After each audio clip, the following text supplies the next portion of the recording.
Welcome to Samba Samba. Enjoy the video. In this video, I will explain how to change your Jeep Grand Cherokee screen.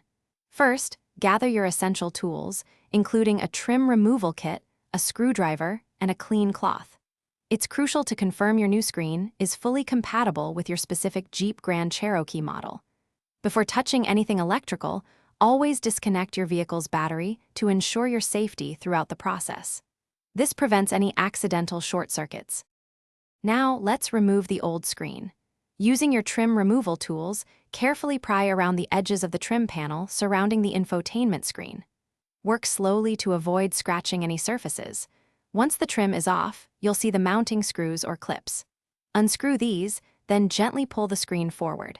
Disconnect all electrical harnesses from the back of the unit, making sure to release any locking tabs. With the old screen out, it's time for the new one. Carefully connect all the electrical harnesses to the corresponding ports on the back of your new screen. Ensure each connection is secure and fully seated.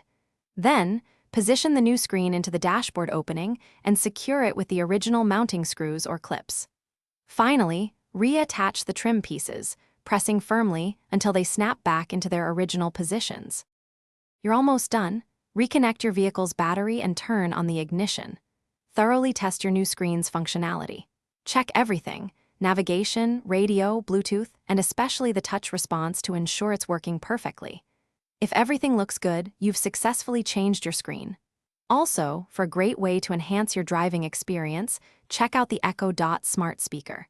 You can find a link to it and other great deals in the description below. Thanks for watching. Consider subscribing if we helped you.